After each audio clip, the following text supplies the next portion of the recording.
There is a psychological concept known as normalcy bias.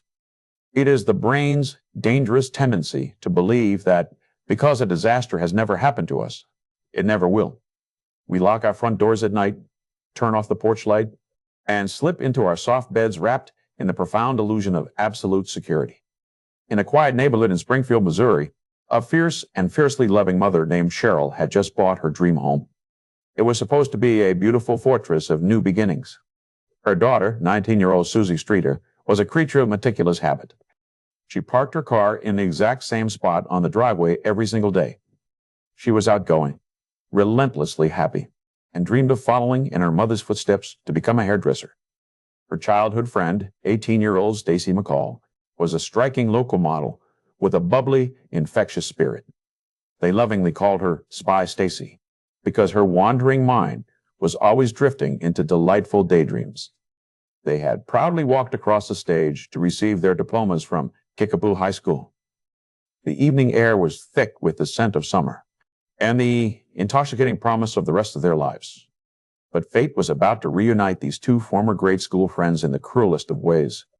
Just hours after tossing their graduation caps into the dark sky, the joyous celebration metastasized into a suffocating, unending nightmare. The dream house became a silent, empty tomb. 3 women, completely swallowed whole by the pitch-black night, leaving behind nothing but an agonizing, echoing void. We often believe our home is the safest place in the world, but is it really? Let us examine the architecture of a false sense of security. Springfield, Missouri, in the early 1990s was the quintessential American heartland. It was a place where neighbors knew each other by name, and violent crime was something that happened in distant, decaying cities, not on manicured suburban lawns. Cheryl had intentionally chosen this specific neighborhood to build a sanctuary. She was a fiercely protective single mother who poured every ounce of her energy into creating a stable, loving environment for her daughter. The new house on East Delmar Street was not just a structure of wood and brick. It was a psychological fortress. It represented arrival, success, and absolute safety. For 19-year-old Susie and 18-year-old Stacy, that evening was the glowing apex of their young lives. The high school graduation parties were a whirlwind of laughter, flash photography, and tearful goodbyes. They were enveloped in the intoxicating invincibility of youth. Any seasoned criminal psychologist will tell you that the absolute most dangerous moment for any prey is precisely when it feels the most secure. The innocent victims drop their protective vigilance. They leave the heavy wooden front door unlocked for a friend. They pull their car into the driveway, shut off the headlights, and walk through the dark yard without a single glance over their shoulder. The comforting facade of the quiet suburban street acts as a perfect camouflage for the wolf waiting in the shadows. The deep community trust that Cheryl relied upon was actively being weaponized against her. Somewhere in the humid June darkness, a silent observer was watching that beautiful dream home, waiting for the neighborhood to finally fall completely asleep. The timeline of that humid June night in 1992 is a jagged, fragmented puzzle that investigators have tried to piece together for decades. The high school graduation parties began to slowly wind down just after midnight. Exhausted but still buzzing with residual adrenaline, 19-year-old Susie and 18-year-old Stacy decided to head back to the brand new house on East Delmar Street. The digital clock on the dashboard would have read approximately 2:15 in the morning when Susie parked her car in its usual meticulous spot in the driveway. From the outside, the house was perfectly still. Cheryl was presumably asleep inside. The girls walked up the front steps, opened the door, and stepped into an abyss. We know they made it inside because their clothes, their jewelry, and their purses were left behind. But the morning light revealed a deeply disturbing, fast-paced sequence of anomalies. It started at roughly 8 in the early morning. Janelle, a close friend of the girls, arrived at the house expecting a cheerful morning of packing for a planned trip to a water park. She walked up the driveway. All 3 cars were parked right there. But there was something immediately wrong. The glass globe of the porch light was completely shattered, with jagged shards glittering across the concrete steps. The heavy front door was completely unlocked. She pushed it open, her voice calling out into the eerie, suffocating silence. There was no answer. Only the frantic, anxious whimpering of Cheryl's small Yorkshire Terrier, named Cinnamon, who was pacing erratically near the doorway. The scene inside was frozen in time. A television was buzzing with quiet static. The women's purses were lined up in a neat row. Their keys were resting exactly where they had been dropped. Even Stacy's migraine medication was untouched. Panic began to slowly bubble in the chests of the friends and family who soon arrived. But in their frantic, desperate search for answers, a tragic mistake was made. They unknowingly destroyed the fragile, microscopic story the house was trying to tell. A group of friends swept through the rooms, wiping down surfaces, using the bathroom, and even accidentally deleting a strange, disturbing message left on the answering machine. The perpetrator did not even need a fake alibi that morning. The well-meaning loved ones had unknowingly scrubbed the crime scene completely clean. The fragile forensic timeline was completely obliterated in a matter of frantically chaotic hours, leaving the arriving detectives absolutely blind. There is a very specific type of silence that hangs over a crime scene when the narrative simply does not add up. If you were the lead investigator stepping into that house on East Delmar Street, would you catch the glaring inconsistency here? Let's look at the anatomy of an abduction. Taking one person by force is incredibly difficult. Taking 3 grown women from a confined space without leaving a single drop of blood, overturned chair, or scuff mark on the wall is practically a statistical impossibility. The interior of the house was not just clean, it was eerily undisturbed. The women's purses were lined up together in a neat, deliberate row. Their keys were resting exactly where they would naturally place them after a long night. Stacy even left her essential migraine medication completely untouched. Every psychological indicator inside those walls suggested a calm, voluntary return home and preparations for sleep. Yet outside, the reality was violently different. The glass globe of the porch light had been shattered. Jagged shards rained down on the concrete, suggesting a sudden, sharp struggle right at the threshold. This is the anomaly, the psychological friction between the peaceful interior and the fractured exterior paints a terrifying picture.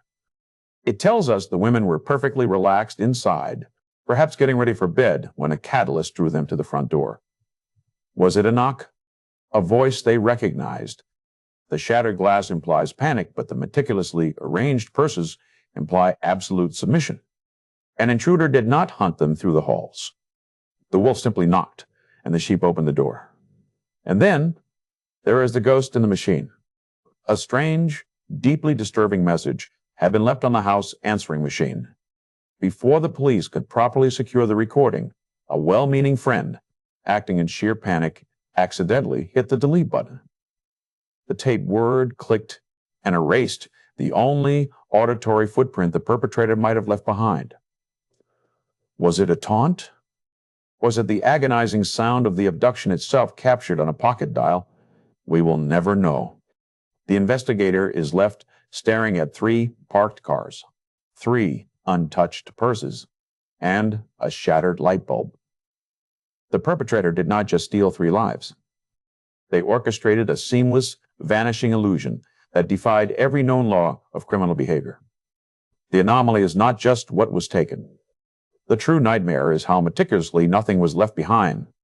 It forces us to ask a terrifying, unanswerable question. What kind of predator operates with such flawless, invisible precision? The agonizing passage of time transformed the Springfield Police Department from a frantic search party into a methodical, obsessive hunting ground.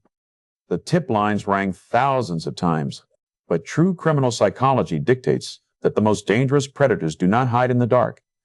They hide right in plain sight. Enter the prime suspect, a man whose dark, violent history was hidden beneath a veneer of arrogant composure. The fluorescent lights of the interrogation room hummed a low, mechanical drone, casting long, sharp shadows across the cold, laminate table.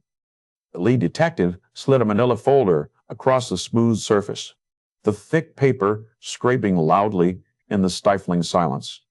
The suspect did not flinch. The heavy, rhythmic tapping of his fingers against the table was the only sign of the adrenaline coursing through his veins. He leaned back in his metal chair, a faint, condescending smile playing on his lips, his voice dropping into a jagged, mocking whisper. I know exactly what you are looking for, but you are never going to find them.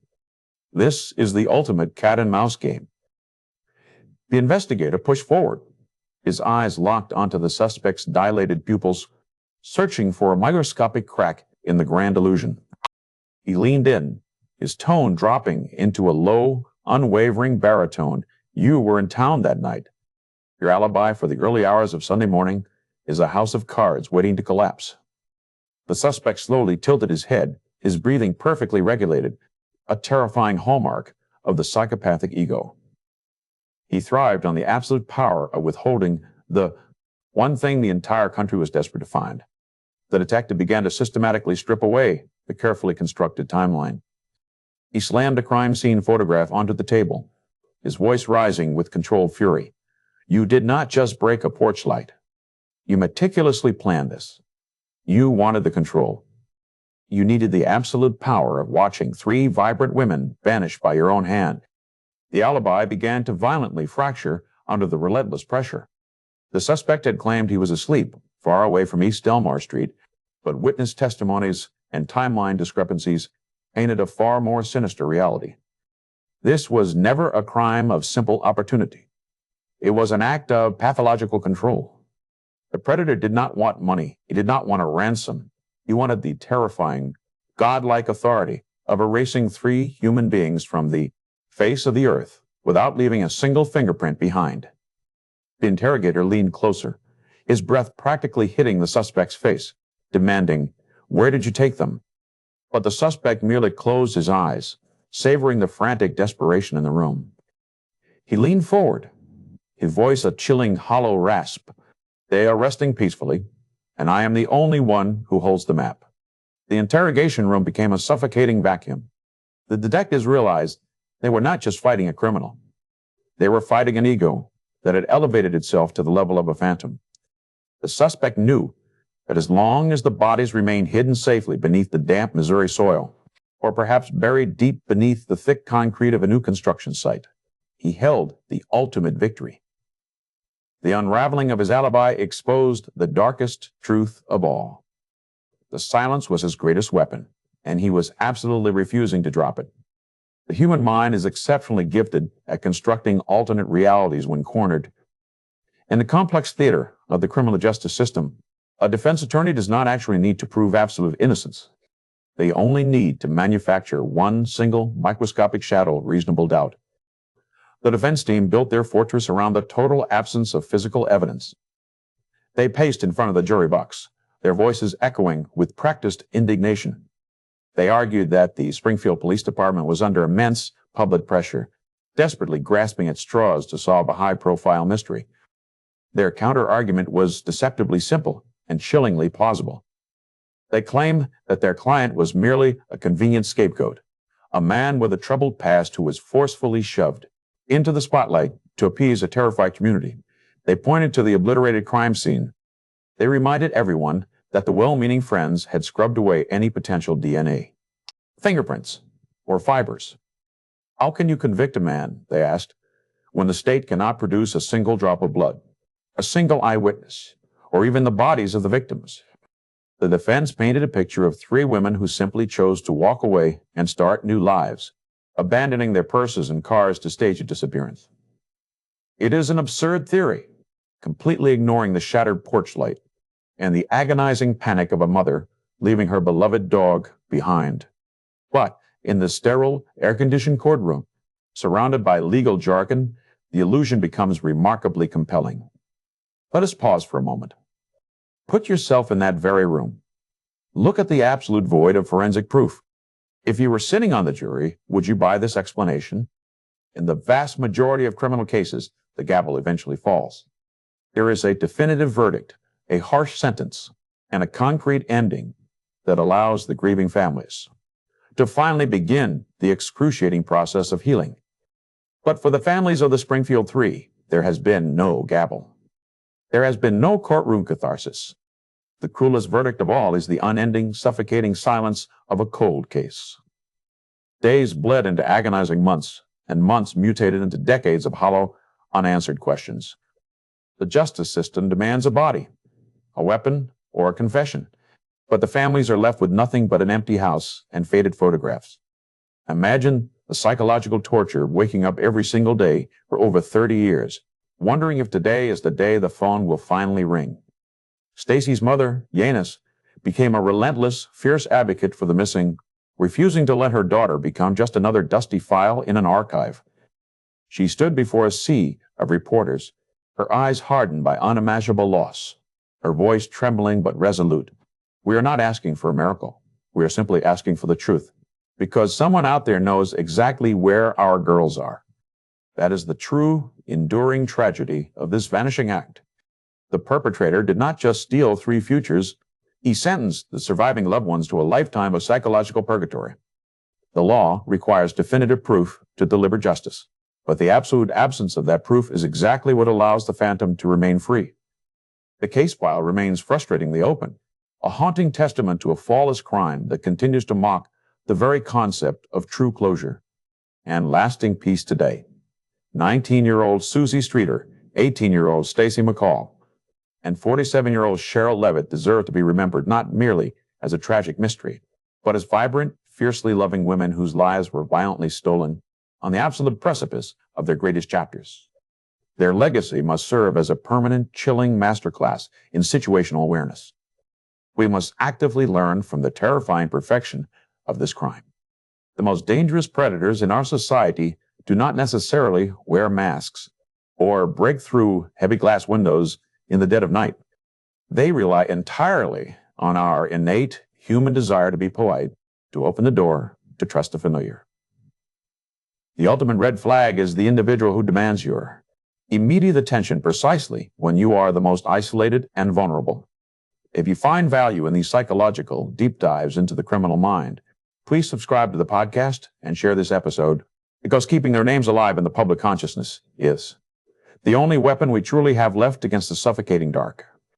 The Springfield Three did not simply evaporate into thin air on that humid June night in 1992. They were meticulously taken by a phantom who walked seamlessly among them, someone who intimately understood the powerful illusion of a safe neighborhood. Tonight, as you carefully lock your heavy front doors and turn off your glowing porch light, take a long, hard look at the friendly, familiar faces passing by your window. The monster waiting in the deep shadows is undeniably terrifying, but the monster who warmly smiles at you from across the quiet, straight is the one who truly knows exactly how to make you disappear.